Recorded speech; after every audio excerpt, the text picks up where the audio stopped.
यार, ये अंतर्राष्ट्रीय संगठनों के हेडक्वार्टर्स याद करना कितना बड़ा सिरदर्द है ना। लेकिन क्या हो अगर हम इसे कॉमिक बुक की तरह मजेदार बना दें। अगले कुछ ही मिनटों में हम आपकी याददाश्त को एक सुपर पावर देने वाले हैं। हाँ हाँ, हमें पता है। ये लिस्ट देखकर ही दिमाग घूमने लगता है। लेकिन फिक्र करने की कोई बात नहीं। हम इसे एकदम आसान बनाने वाले हैं। भूल जाइए वो पुरानी रटने वाली टेक्निक्स। आज कुछ तूफानी सीखते हैं। ठीक है, तो चलिए सीधे मुद्दे पर आते हैं। हम पुराने तरीकों को कह रहे हैं बाय बाय।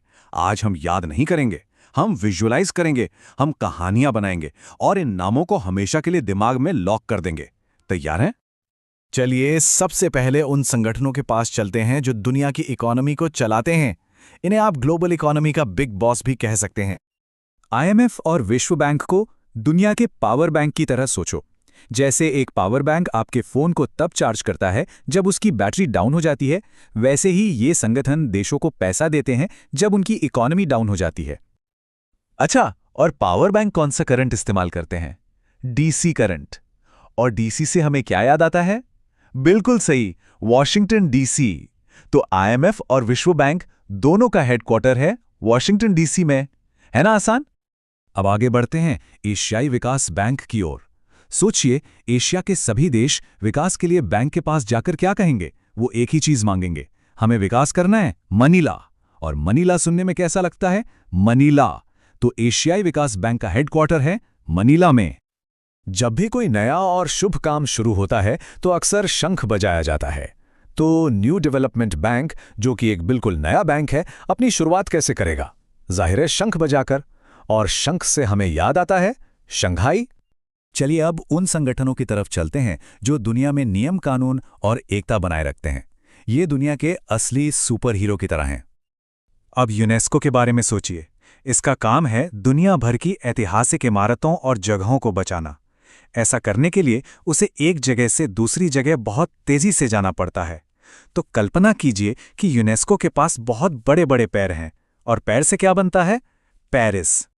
अंतर्राष्ट्रीय न्यायालय में एक गंभीर केस चल रहा है। जज सारे सबूत देखने के बाद अपना आखिरी फैसला सुनाते हैं। वो गुस्से में कहते हैं, इसे हैंग कर दो। और हैंग से हमें क्या याद आता है? The Hague. तो अंतर्राष्ट्रीय न्यायालय का हेडक्वार्टर द हैग में है। ये तो बहुत ही सीधा है।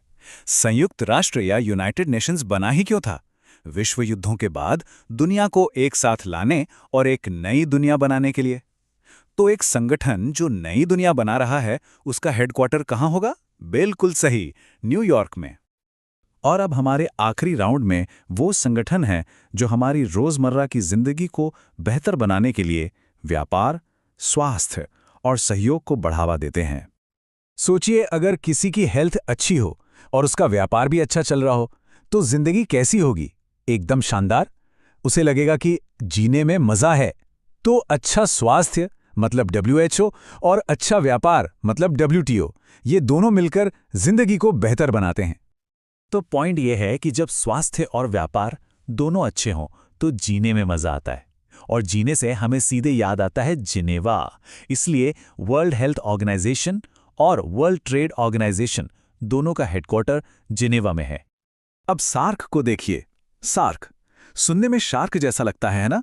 और जब हम एक शार्क की कल्पना करते हैं तो उसके बड़े बड़े दांत याद आते हैं। शार्क का काम क्या है? काटना। और काट से क्या बनता है? काठमांडू। तो सार्क का हेडक्वार्टर काठमांडू में है। और हमारा आखिरी संगठन है आसियान। आसियान सुनने में आशियाना जैसा लगता है, जिसका मतलब है घर। जब कोई अपना नया आशियाना बनाता है तो वो पूजा पाठ और जश्न मनाता है, अक्सर रात में जगराता करके। तो आशियाना में हम क्या करते हैं? जगराता। और जगराता से हमें याद आता है जकार्ता। चलिए एक बिजली की तेजी से रिकैप करते हैं। पावर बैंक का DC current Washington DC, UNESCO के बड़े बड़े पैर पेरिस, कोर्ट का फैसला हैंग, द हेग, शार्क का काटना काठमांडू, और नए आशियाना में जगराता जकार्ता।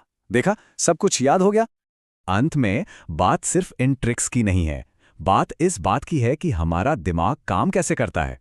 जब हम किसी जानकारी को एक कहानी या एक अजीब सी तस्वीर से जोड़ देते हैं तो वो हमेशा के लिए याद रह जाती है। असली सुपर पावर तो हमारी अपनी कल्पना है। तो अब सवाल ये है कि इस नई सुपर पावर का इस्तेमाल कहाँ किया जाए? ऐसा कौन सा और विषय है जो याद करने में मुश्किल लगता है? अपनी कल्पना का इस्तेमाल कीजिए और फिर कुछ भी असंभव नहीं है।